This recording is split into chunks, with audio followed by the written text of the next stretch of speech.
Good afternoon, everybody.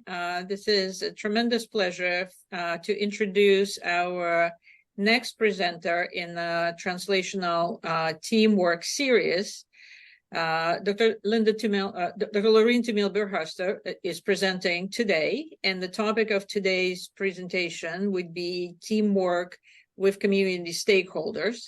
But before we hear from Laurene, I wanted to remind, especially for those who are here for the first time, given that we just discussed this, that if for whatever reason you have to miss at least one of the workshops, you should reach out to Catherine and get the recording afterwards and some homework assigned.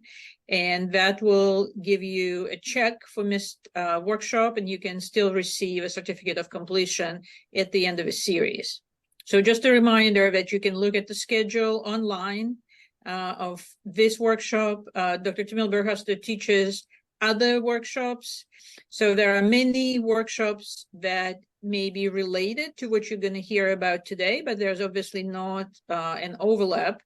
But you can learn more about how specific components of community engagement may be related to your research and how to better engage community stakeholders. And hopefully Laurene will talk about those workshops and other learning opportunities.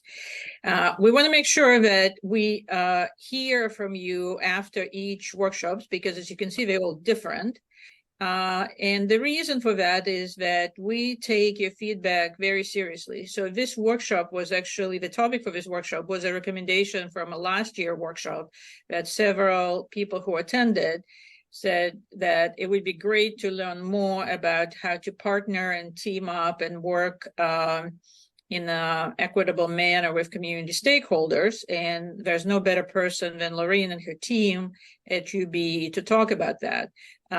Also, to mention that Laurene leads a special core in our Buffalo CTSI on community engagement and involvement with special populations. So there's a lot of expertise in her core if you actually want to use some of the approaches of community engagement in your research. They also offer consultation and helping people with study design. So I'm going to stop here and open the stage for our presenter today, and hope we have a great and productive afternoon. I just want to tell everyone that the slides are already in the chat, so if you would like them, they're already available for you. Thank you, Catherine. And then you're going to put the evaluation forms there as well. Absolutely, but kind of closer to the end. Okay, awesome. Thank you. Okay, thank you. I'm going to share my screen.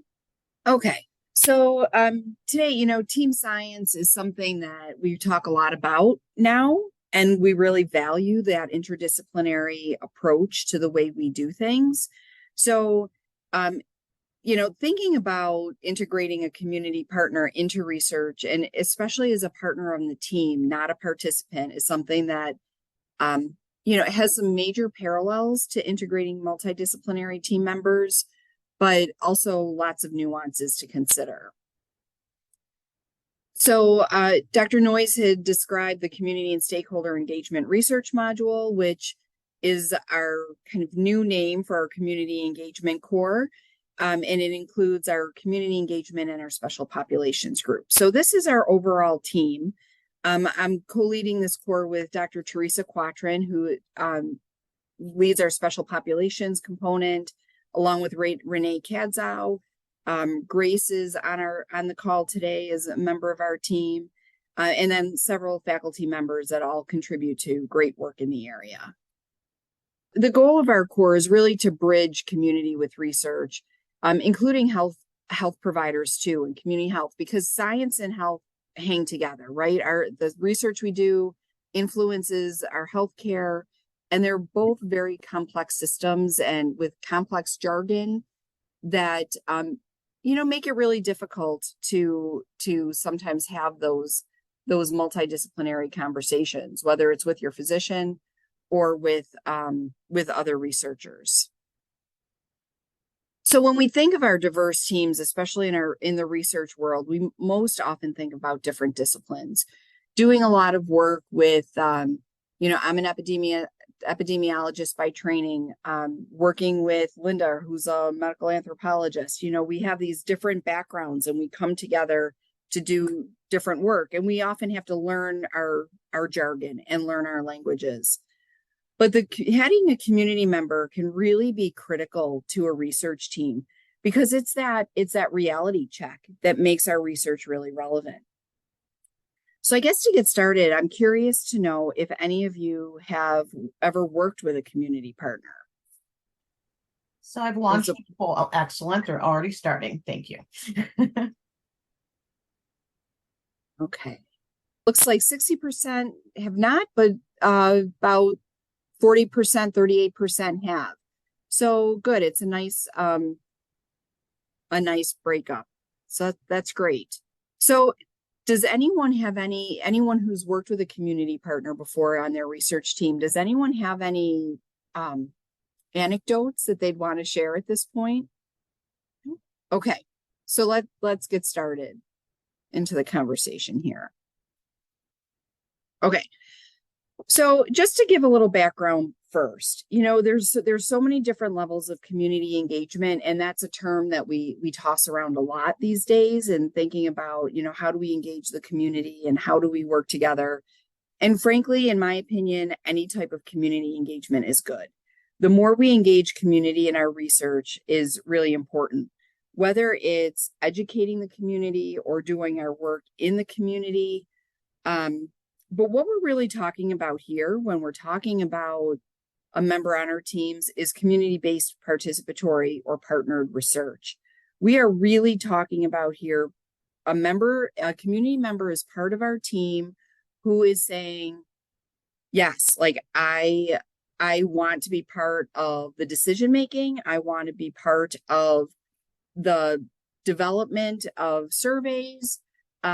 Somebody who is really engaged at all steps of the research project, not just coming in to participate, not just coming in at the tail end, but really having a vested interest in this. And so participatory research, and I know that this is something that a lot of times it's implied that it's a new methodology, and it's not. CBPR is an approach. So basically, whatever methods you learn, whatever your discipline is, you're still going to have those fundamental methods and designs for your research. But having a community partner is just applying a community voice to that work. It's not asking you to change your methods. It's not asking you to give up rigor and strength of your research design, but it's asking you to get, again, a reality check. Is this going to work in the community? Is this something that resonates with the community? So it might tweak how you think a little bit, but it's not meant to change your designs. So there are key principles, 10 key principles to doing really good, sound community-based work. And this is something that you just like kind of resonates in the background, where you really think about if you're engaging someone from a very unique perspective, how to lay the foundation. So basically thinking about who your community is. What is the unit of identity? Why are you inviting that individual or that community-based organization or that representative of whatever to the table? And you really want to build on the strengths and resources within the community. This can be really challenging because as researchers, we are focused on problems, right? Like our mindset goes to what is the problem that we are trying to address? And what we want to do here is think, okay, we know that there's problems, but every community has a strength. What are those strengths and how can we leverage that? And we want collaborative, equitable partnership in all phases of the research.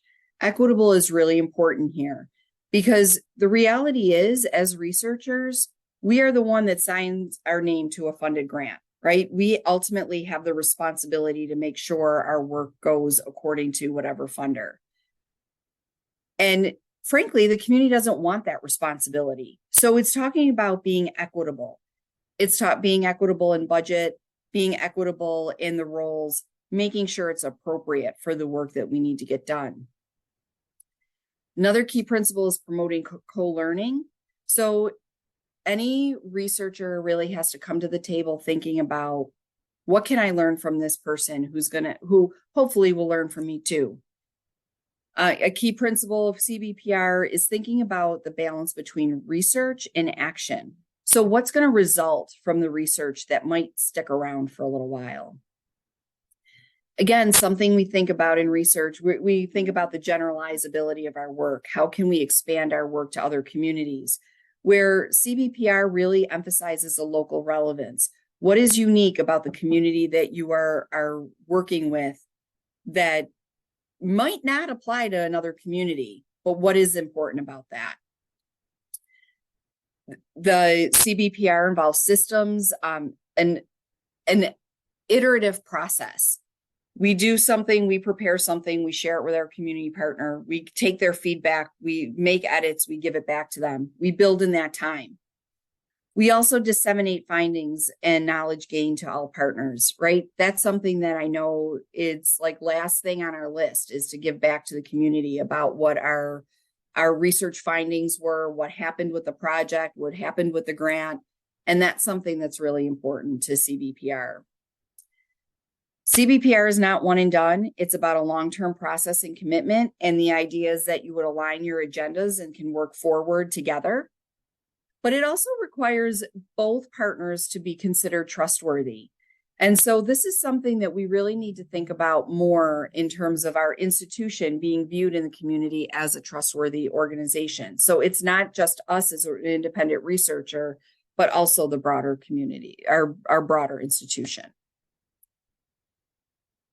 So with working with a community partner, we need to think like, what's in it for us, right? So we need to benefit from this. So here's some things that I think about why working with a community partner it's a total gain, in my opinion. I think it enhances diversity. We are always thinking about recruitment. We are always thinking about how we want people to participate in our studies. Community partners are brilliant at coming up with strategies and messaging, things that we don't think about. Thinking about appropriate recruitment strategies, what's going to resonate with the group we're trying to reach.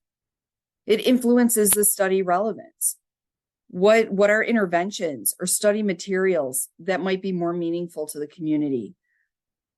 As we write grants, we have to write impact statements. Having a community partner at the table, that community partner can write that impact statement for you because they could say, this is why this is important to me. And it can enhance the sustainability of the work. It also empowers us as researchers to increase our understanding and our awareness of issues within the community. It can inform research agendas that really do make change. So it's not just a journal on a shelf. It's really making an effort or a change in a system, in a process, in a community, in a person's life. And the idea that this co-creation of meaningful and relevant programming and interventions can actually be more impactful. You can plan the best intervention on the planet, but if nobody wants to do it, you're not making a change. So it's important there's something to be in it for us, for the researcher, right? And it helps us to develop trust within the community, of course. But what's in it for the community partner? It is really important. And this is a much harder element to get your head wrapped around sometimes. I've been part of studies where I'm like, well, this is great. Well, why? What's in it for me? Well, you get local data. All right. You want to hear a pin drop in a room? Total pin drop, because many local community partners really don't care about local data. What does that mean for them? Where to me, it's really important and it's meaningful because you can get more grants and do more programming. For certain community members, that's not the case. So we really need to step back and think about what's in it for our community partners. And again, diversity, ensures the findings benefit everyone, okay, instead of just the people who generally participate in research studies. Having something that's culturally and community relevant, because the more people that can participate that, it could have a direct impact on their health. There are resources that come with the role. Is the community partner getting compensated? Can they apply for different funding so that they can bring more programs to their communities? I mean, it's amazing to me how many community-based organizations have to compete for funding for their programming, and this could potentially help. And also toolkits and other resources that might be available to them. There might be direct health improvements for clients or patients who are partnering with a researcher. And it also allows people to have better state-of-the-art care. So what's in it for the community? Again, an increased awareness and understanding of issues. We share that value. It could help inform the research agendas so that it can lead to health equity and wellness. And again, co-creation of meaningful and relevant programming. So we have some shared reasons why it's important for both the community and the researcher to participate. So we need to identify our community partners. And truly, community partners come in all shapes and sizes. First thing you have to do is really think about how you are defining your community. We are all part of lots of different communities. We are all there. There's lots of intersectionality among communities. So you need to think about what are those elements that are most important for your work, and think about how you are defining that community. And you still need to recognize all the other communities that people are part of, but what is the prominent one or ones? Thinking about stakeholders can take many forms, and you might have multiple stakeholders as part of your team, and maybe they bring something different to the table.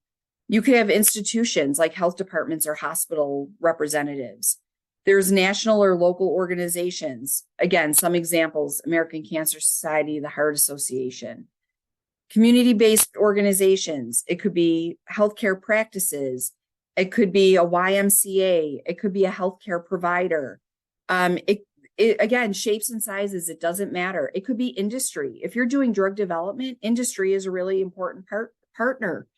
But then you also might have the basic grassroots level partners, your residents and or your patients, depending on what setting you're working in. So now we want to break into some small groups with that background. I guess I'll stop for a second just to see if there's any questions that anyone wanted to bring forth before we go into the small group session. Okay, so what we're going to do is break into small groups, and we're going to look at this scenario quickly and start just brainstorming some ideas on how you would approach it. So here's our scenario. We have a research team who does physical activity interventions. And they're used to doing this, right? They have expertise and experience. Team is led by a cardiologist and has an epidemiologist, a behavioral scientist, and a statistician involved. So already a diverse team. They've done this work, but their participants have been mostly middle-class white.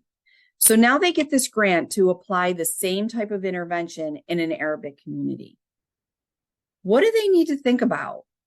So they know that this is a different group and that they have to pay attention to some nuances. So now we're going to break out into small groups and talk about who are the relevant partners. How would you go about integrating those partners?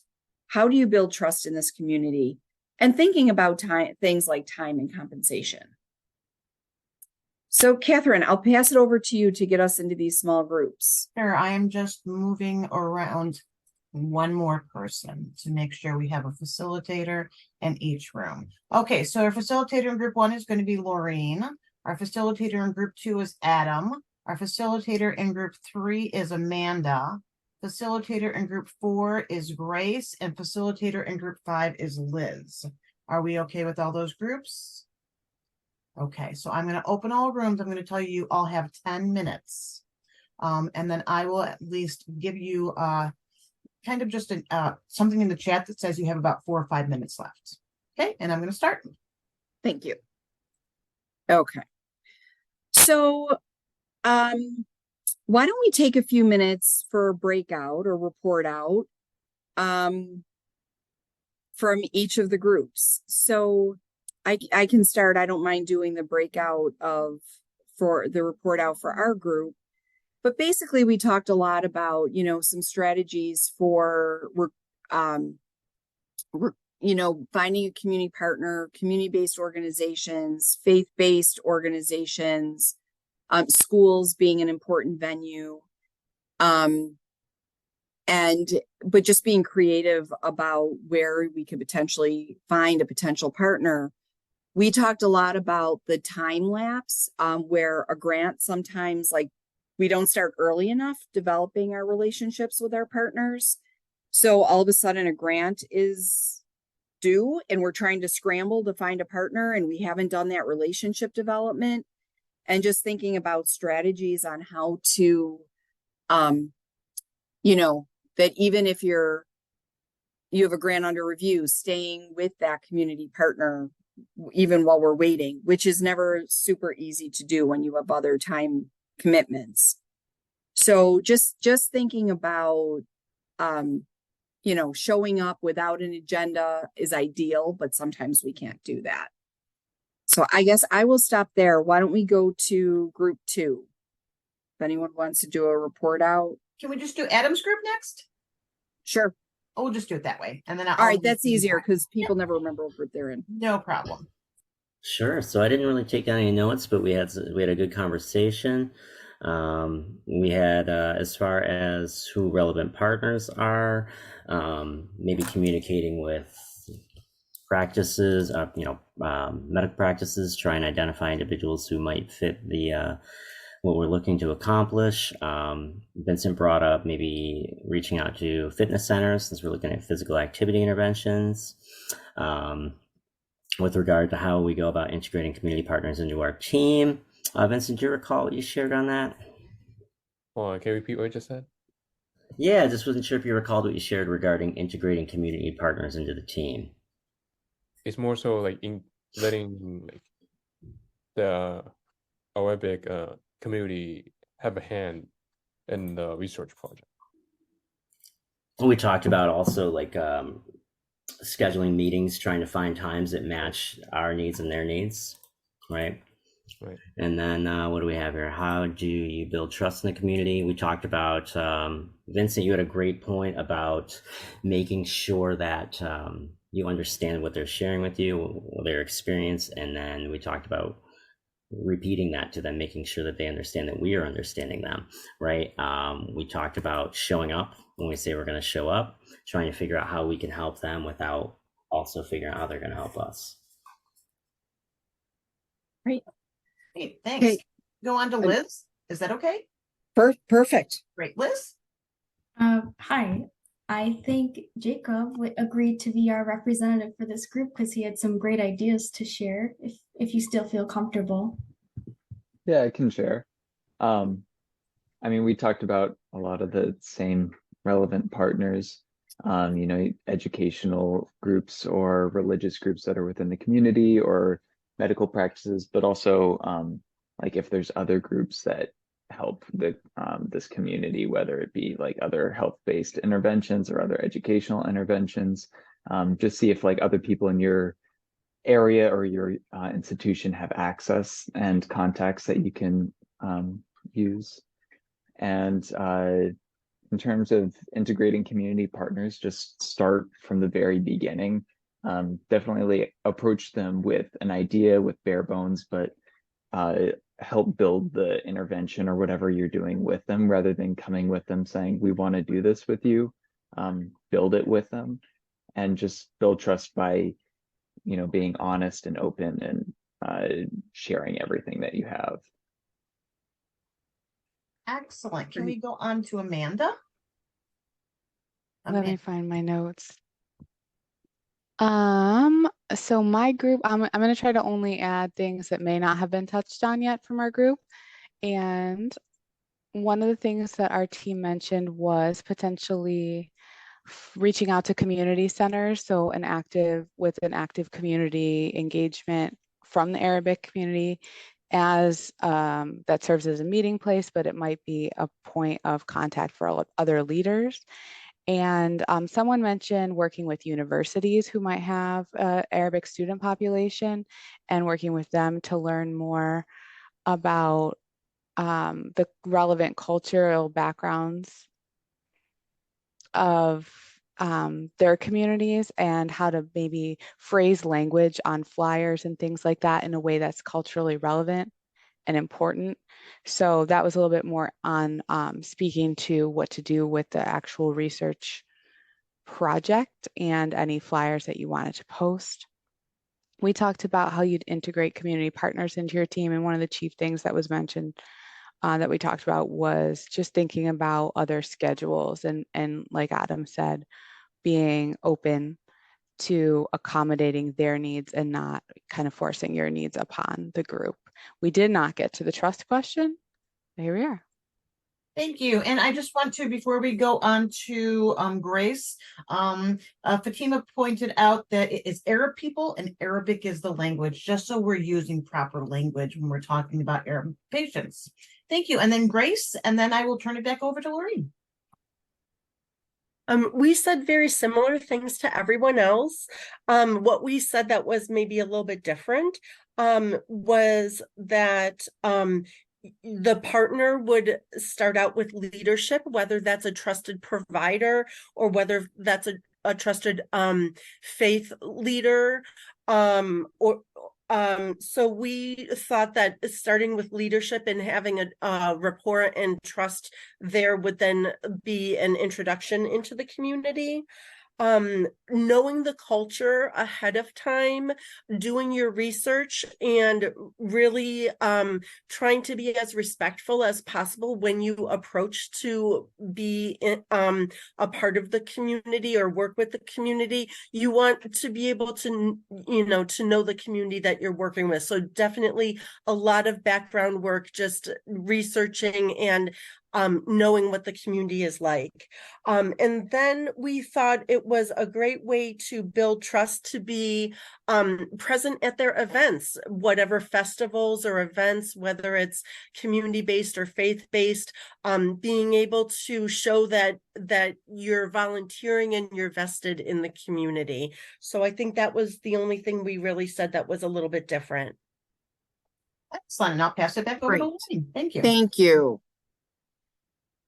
Okay, so yeah, so with teams with community members, there are some major elements, and so many of you pointed some of these out.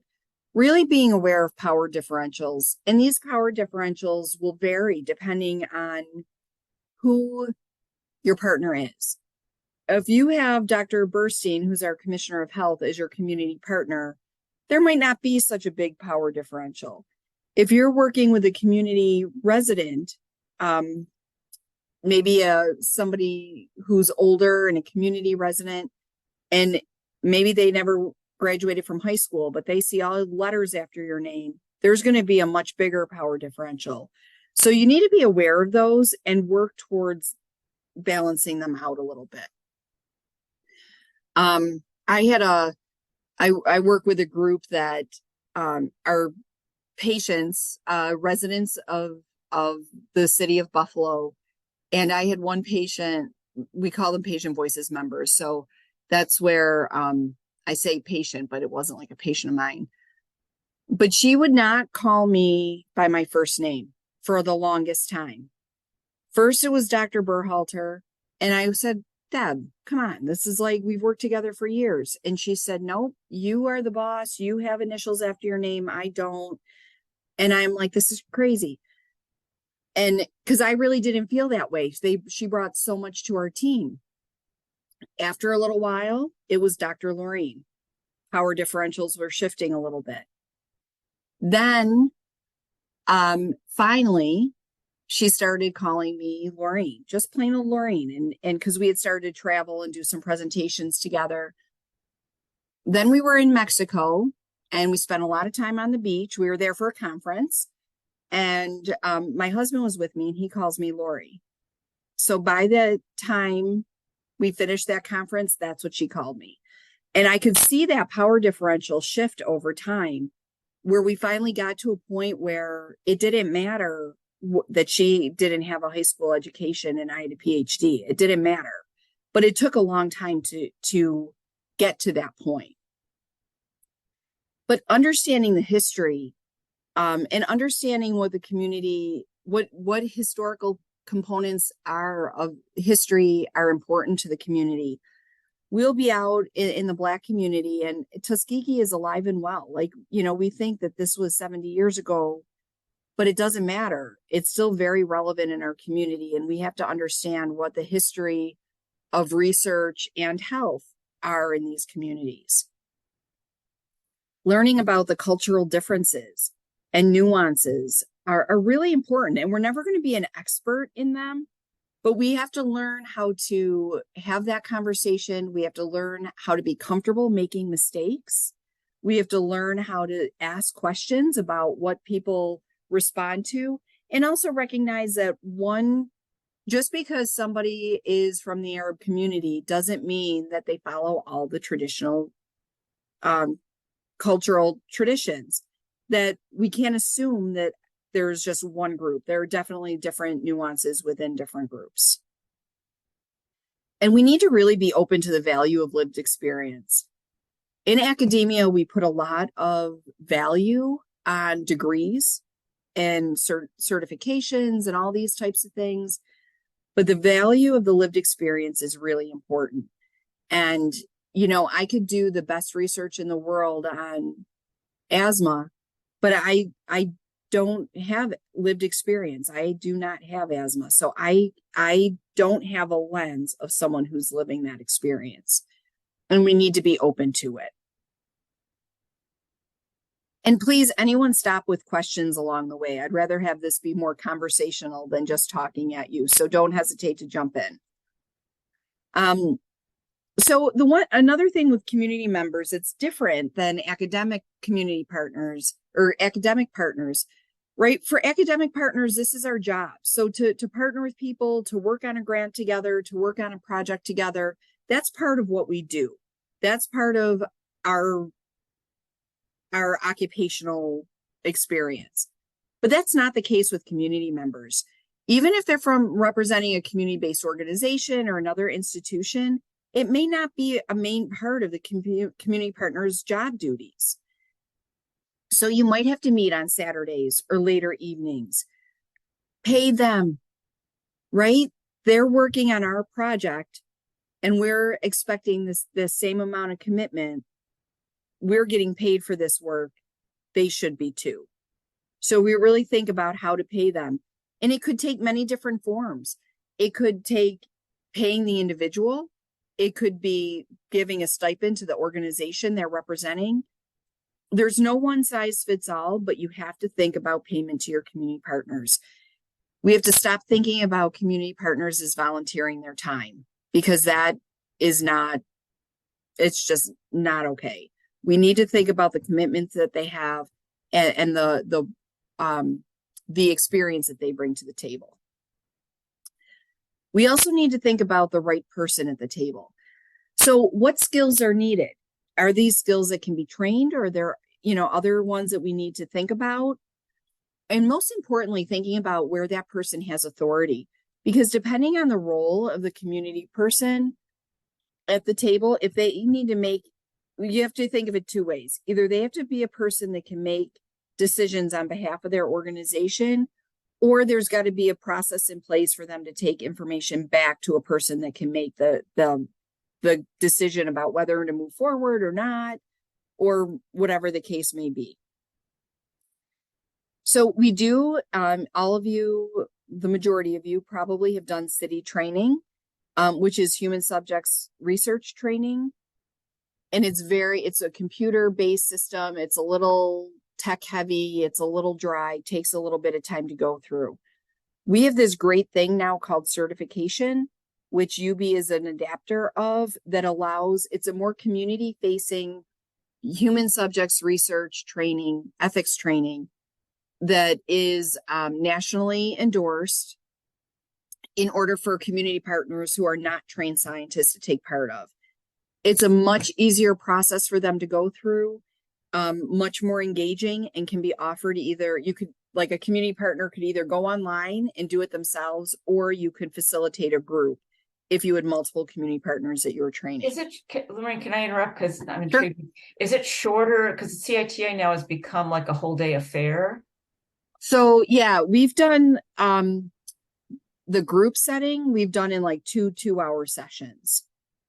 So the group setting is really nice because then your community partners, like the conversation that occurs is actually more meaningful than the content, you know, but it's definitely shorter. I've never gone through the online one myself, but it definitely does not take, it's a lot of videos. It's a lot of like more interactive learning than just trying to read through all that stuff and take the quizzes. And how it's set up, since UB is an adopter, the IRB could see the back end of it just like they can for city training. So they can go in, see who's had what training, you know, that your community partner has done this. We're still setting up some protocols around it, but it is there for use. You cannot use it for students. It has to be true community partners. So students have to go through city training, but we've done a lot of the background work. Dr. Anderson, who developed it, she's an ethicist. Actually, Linda, she edited the book that we wrote the chapter in, and she's an ethicist and, but really community engaged. So she's really fun to work with. And we have to be even more attuned to the jargon that we use. We throw around terms like NIH, NSF all the time. General community partners do not know what we're talking about. So we have to be really intrinsic and thoughtful about not using acronyms, explaining what we're doing, giving people tools to be able to understand what we're talking about. Otherwise, the community partner is sitting in the room being like, I have no idea what's happening here. And so we have to think about that and understanding that there's going to be different levels of the understanding of science, and being able to step back and take the time and really talk about those things as it's needed. Sometimes you can do an orientation where you explain those things, but sometimes that's so much coming at you that you really have to kind of integrate it into your conversations with your community partners. The other thing that's super important is facilitating the community voice. So just having somebody at the table is not good enough. All right. And we can say this for any sort of discipline, in any sort of experience. Just to invite someone, but we have that someone still feel like an outsider is not good. It's not, you don't want someone to feel like, oh, I'm the tokenistic whatever person, tokenistic female, tokenistic Black person. You don't want anyone ever feeling like that. So you really need to be able to facilitate the community voice.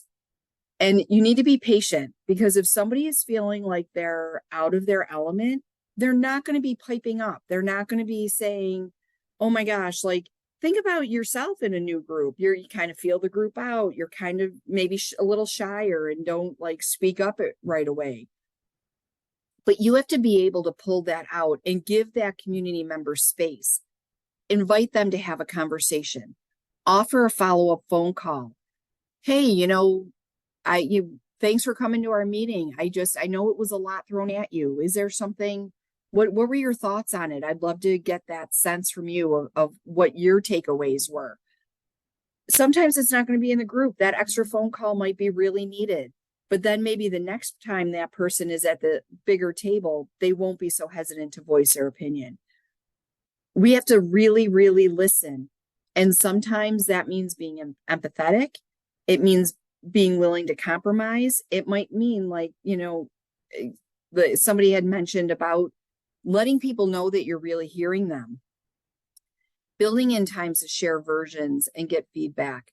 But most importantly, like with the group that I work with, a lot of it is interpreting stories, right? They don't come to we have a steering committee that meets, and they don't say, I have an idea for our next research agenda, or a research question that we could write a grant around. They don't talk like that. That's not who they are. But they'll tell me their stories, or I'll bring up a topic and they'll be like, you know what happened to me the other day? Or my sister had this happen to her. And all of a sudden it's generating all this rich, really interesting information. And that's when I said, well, what do you think if we did a grant on that? What do you think if that was the main focus? So they might be just telling me their story, but it's for me to pull out what they're saying, what's important to them, and say, you know what, that can be a research question. Oh, really? Yeah, let's think about that a little bit more. Like, what do you think should have happened? What would have helped, what intervention? Might not say that. What do you think would have helped that situation? And in their storytelling, they might say, this is what the intervention should be. But we have to hear that and give it back to them. This is one of the most important things. I feel super strongly about this because I see so many times where we have a community partner at the table and they don't contribute, and it's not for any reason other than this is so new to them. This is so different. And it takes time to build that confidence and their comfort level in speaking in the group. And we lose a lot if we don't allow time for that.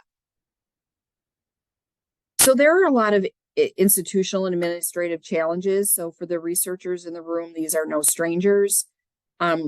Certainly REDCap, for all the value that it has, is sometimes difficult to share with your community partners because community partners don't generally have licenses. And so UB is not always, and not just UB, but institutions in general have a harder time sharing it and allow access to a database, especially after the funding has ended. Like when we have a formal agreement to work together, it's easier than when you don't. Paying our community partners, as important as that is, it's vital. It's not easy. And it's finding the right strategy to pay them. And, I guess power in numbers to be able to say to our leadership what's working and what's not. Food budgets, doing community work, part of it's getting to know each other, getting to understand about each other as a person. So food is a big part of that.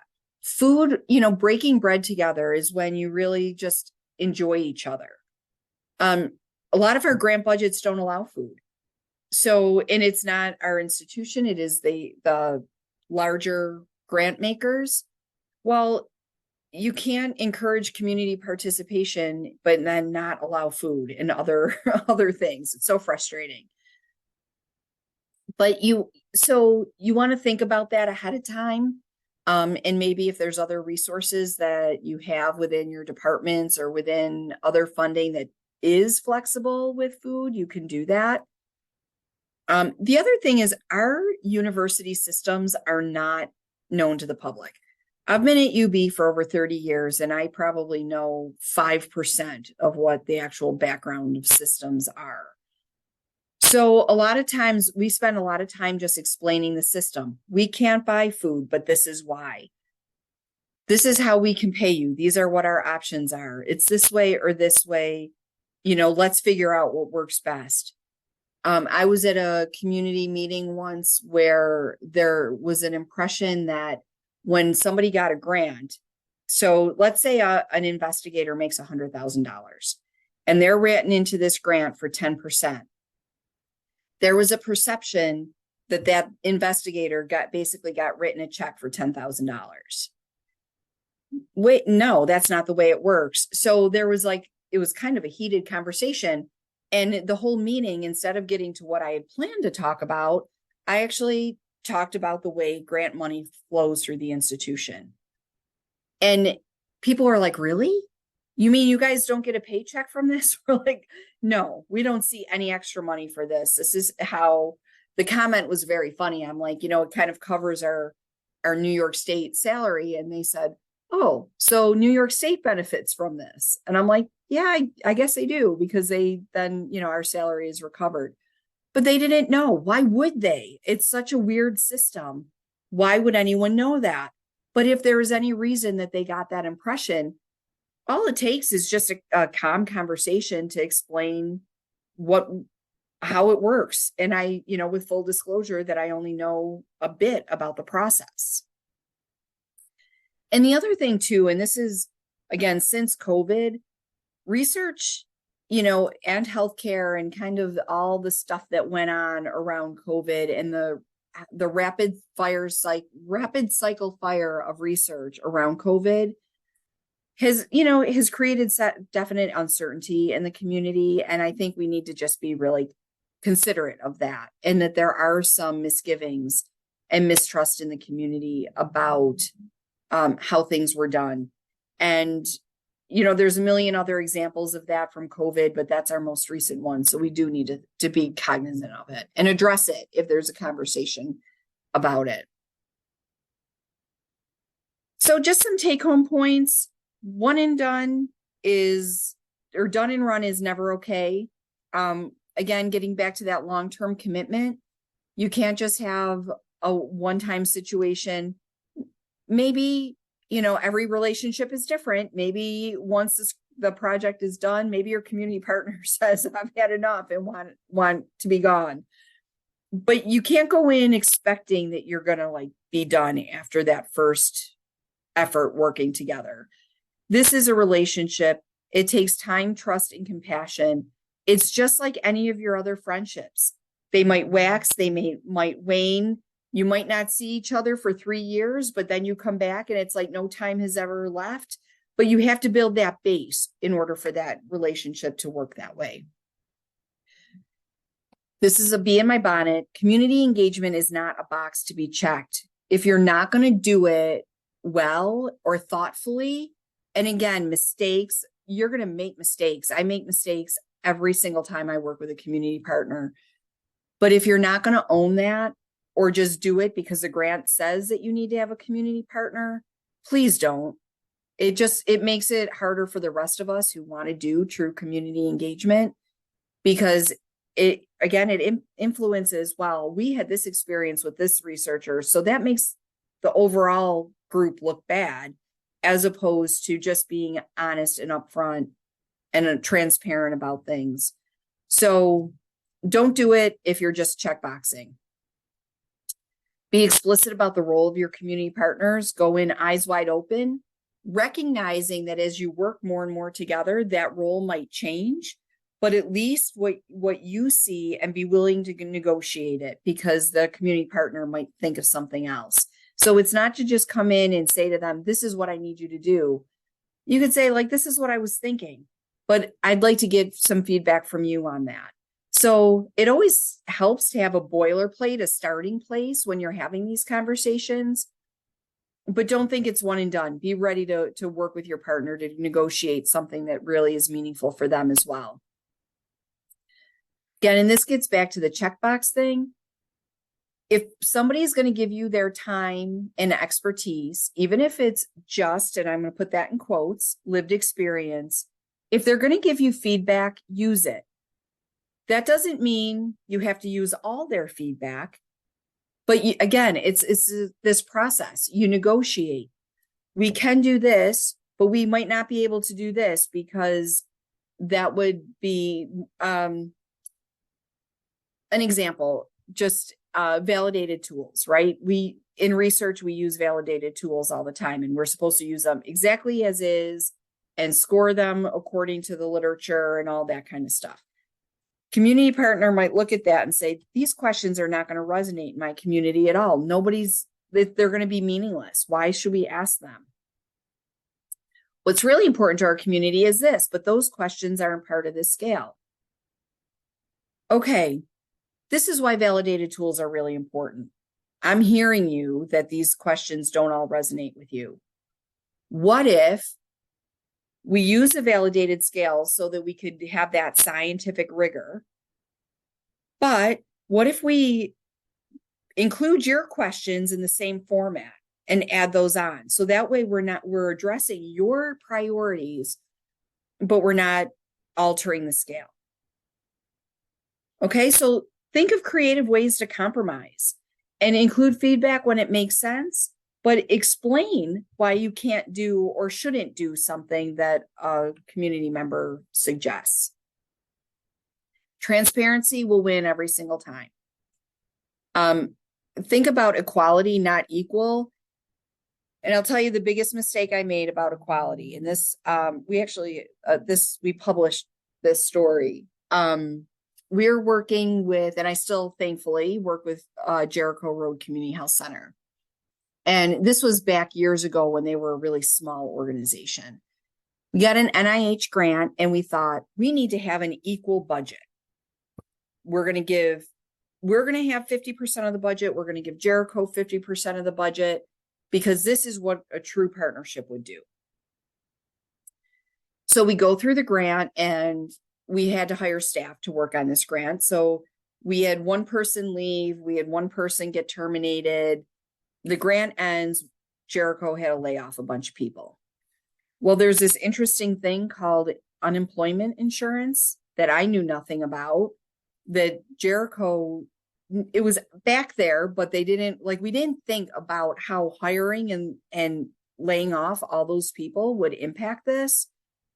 So their insurance rates actually went up significantly. And it was for like 5 or 7 years or something, where they were financially negatively impacted because of the way we set up our budgets. Now, when we work together, my point person over there will say, look, you hire everybody, you handle all the gift cards. The only piece of the budget we want is when you're buying out some of our staff's time. That's it. You guys take care of everything else. So when we write a grant, and we know reviewers might say, well, the budget's not shared equally, we just explicitly say, this was a decided upon plan because it works out better in the better interest for our community partner. And we just say that because it's, I was devastated when I found out. I had no idea that they would be so impacted so negatively. We can laugh about it now, but at the time we were all like, oh my gosh, we had no idea. So we make mistakes. We didn't know. Sometimes mistakes are just because we didn't do our homework, and we learn and we live and we move forward. And that's the important piece. And I think generally speaking, most people are compassionate and understand that we don't know everything about every community we work in, and we're constantly learning. That's one of the things that I love about doing community partnered work, but it takes a little bit of time to get there. So in conclusion, in my opinion, engaging community as a member of research teams is hard, but in my opinion, worth every cent. The process is never perfect, and we have to learn to live with some of that uncertainty. But one of my most favorite things is the people I've met along the way and the friends that I have made along the way, invaluable. So I will leave it with that, and would love to hear from some of you and what your experiences are, kind of good, bad, and the ugly in terms of what encourages you to work with partners and what prevents you from working with partners. I was gonna say thanks, Laurene. Of course, Linda. I feel like I could throw a stone in. Well, something else too, I guess, because I'm an anthropologist, I always think about that I'm learning about their culture just like they're learning about my culture. And while you were talking, I had, I don't know, like a thought from graduate school, because a lot of the community work that I'm doing right now is with the courts or the health department. And when I was in graduate school during the Civil War, Laura Nader, who's a sister of Ralph Nader, she's still alive, she's in her 90s, by the way. She wrote an article called Studying Up, and she criticized anthropologists because, we were among the original community-based researchers, right? That we would go and we would study what we used to call, developing societies, marginalized peoples, et cetera, but we weren't studying corporations, we weren't really studying up. And now, like, I'm at a point where I'm doing a lot of work with, let's say, the court system, and I know nothing about the courts. So it's an education. It's not just they're learning, like the judge that I see every week, he's learned about the IRB and he's learned what not to say when we were recruiting patients. Like, I don't know who you are if you volunteer, but at the same time, we're learning about that system. And likewise, when we work with the health department, like Gail Burstein, you know, how the medical examiner's office works. So it's like there's this exchange going on all the time. Yeah. Laurene, I want to thank one of the attending people, Fatma Hassan, for pointing out the difference between Arab people and Arabic language. And not just in this particular case, thank you very much, Fatma, but I think this is an example of great partnership, because being an outside member to any group, so I'm Russian, and I know sometimes people make silly assumptions that, I don't know, everybody eats borscht or something else like that. And it's easy to get offended, but when you need to think about, are people really meant to be offensive, or they truly being ignorant, which is not an excuse. But, and that's the kind of feedback that we appreciate from our community stakeholders. Don't get offended if I mispronounce your name or I misinterpret the cultural value. Please forgive me, but please correct me, because I'm here because I want to know better. I want to do better. I want my skills as a researcher to serve a specific group, cultural, ethnical, religious, sexual, whatever that may be the topic. And so that was really a terrific example of being a great collaborator. And thanks again, Fatma. And if anybody wants to share any other example where they were able to sort of control their internal frustration with other group and educate somebody, and perhaps that everybody learned and move forward and became a better, more educated person. Anybody else have anything to share? We'd love to hear your stories. I know Laurene has lots of them. The mistakes that I've made I mean, there have been so many, just where you're trying to learn and figure it all out, and there is just no possible way to be. We talk about this in my class a lot, is, you know, we're never going to be an expert in somebody else's culture, because we always have a personalized experience with that culture. Yeah. But you take the time to learn. The word has changed, right? We used to talk about cultural competencies, which is an illusion. So now we talk about cultural awareness. Mm-hmm. Aware that other cultures may be different, and it doesn't make you an expert, but at least hopefully people become more sensitive. Right. And we want to learn, and we want to think about all those interesting nuances. That, you know, and hopefully I can share some of that too, from the way, like, we all have this history, this lived history. And so thinking about how to bring some of that all together is really important. And I know we talk a lot about it. We put people in buckets, right? Because we have to. That's part of how we look at population health. That's part of how we look at, you know, health outcomes. We do our research. There's a necessary evil to it, but we can do that at the same time with recognizing that people don't just fit in one bucket. You know, that's silly to think that. And again, like, just because, you know, you're from a certain community doesn't mean that everybody in that community behave like robots and do the same thing. So we have to think about those nuances, and the more we share them, the better, and the more nuance that we understand, the better it is. And I think that that's all really great stuff.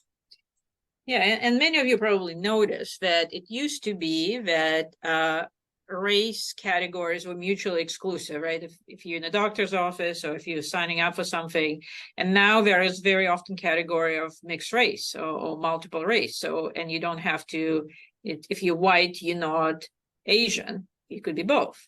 So there has been some progress in understanding, even though it's probably very slow.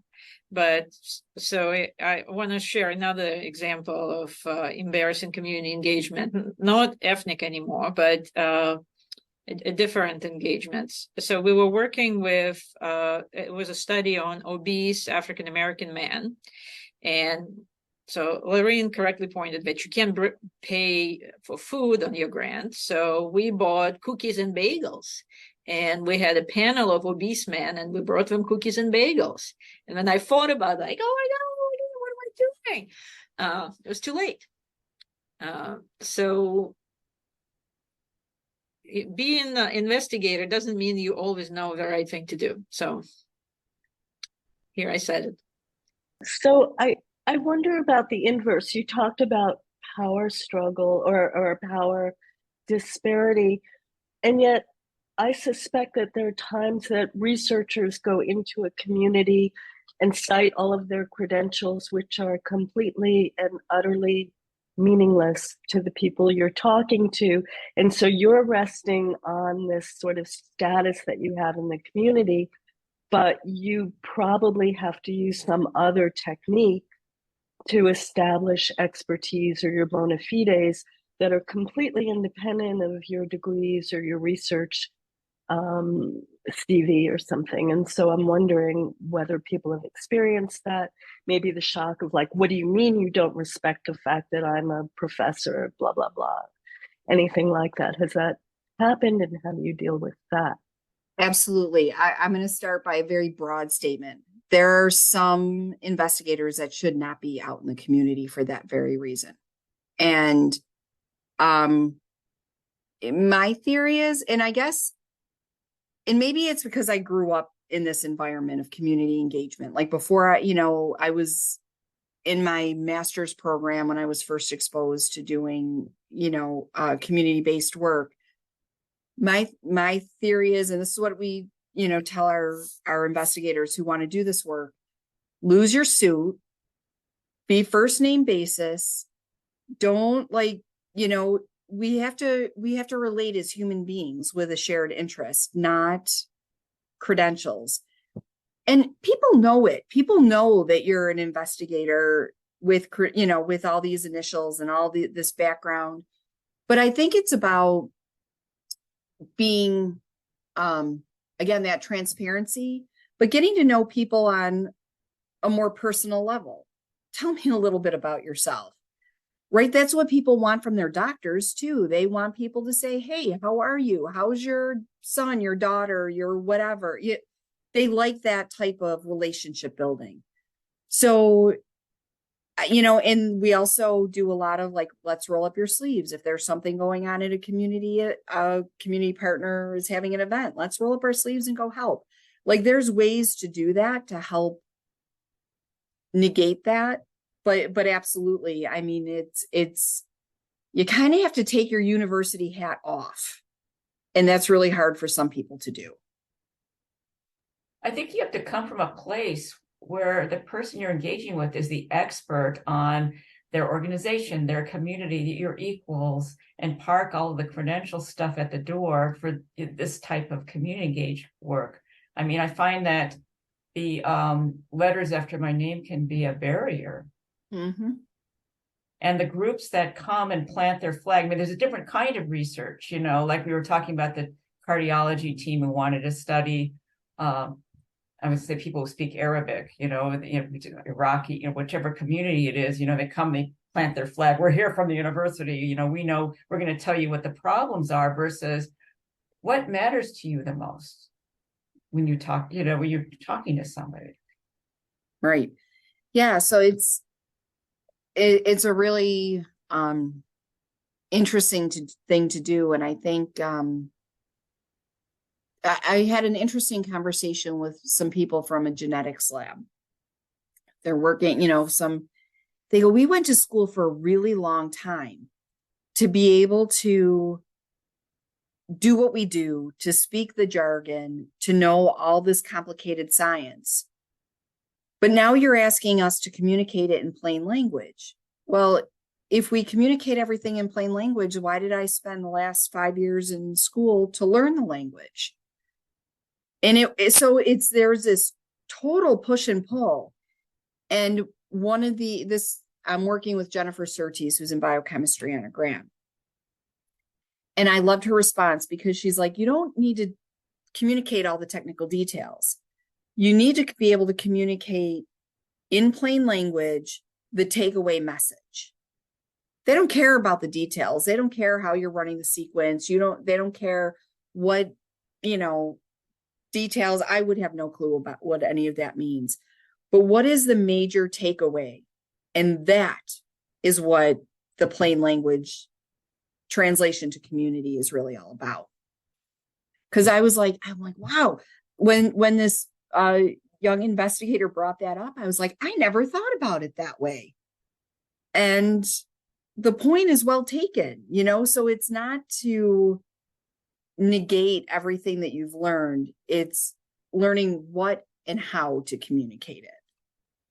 And if you could partner with, I'm not good at this, with people who do these one-page infographics, because one of the things that frustrates me is I liked, you mentioned transparency, Laurene, on one of your slides. I like to be able to show the partner what the data looks like, but in a way that's, like USA Today, that makes sense, right? Yep. That they can use for quality improvement or planning, and to have somebody who's really good with visuals, which I'm not, I think is really helpful. And I think it's much harder to communicate complicated matters in a play language, because you really need to know what your audience level is. And so those of us who have kids sort of practice that at home, and children, you answer their questions as they get older, or when you with your family at the Thanksgiving dinner and grandma asks you what you do at work. So you have to somehow explain it, which means you need to know it yourself very, very well and understand the important things about your work, what the lay audience may find meaningful about that kind of work. So it's a very important skill. So no wonder Workforce Development Core has communication skills as one of its key outcome measures. But measuring it also not easy, right? So because sometimes graphics is the best way, and sometimes it's a storytelling that's the best way. And there are actually a lot of people in Graduate School of Education who study communication and various communication strategies. And so probably pairing up innovative communication strategy with community engagement would be an interesting project, Laurene. Yeah. It's really important. And I have actually a funny story about that. I did work day when my son was probably in kindergarten or first grade. And I thought, I can do this. I can communicate what I do at work to these little ones. I brought pictures, I brought all this stuff. And, I was talking about patient voices and the mobile mammography unit. And again, brought all these pictures. And the principal called me later that day. And now I knew her for a long time. And she said, can I ask you something? She goes, I got a very unusual call today after school. I'm like, what? She goes, well, a mom called me from Ben's classroom wanting to know what you did for a living. And I said, oh, okay. I go, why? She goes, well, her daughter came home and said that I drove a big pink bus and I hung out with my friends all day. And that was my poor attempt at explaining what I did, which is hilarious because there's probably other people that I think I'm clearly communicating what I do. And they're like, what does she do all day? And by the way, my kids think that when they listen to my calls, they think it's totally boring. So it'll be interesting to see what they end up doing. But that was a very funny day. We laughed really hard when I kind of explained it, but so it's hard to do that. Does anybody else want to share or have a question? If you do not, I'm going to shut the recording off. Okay.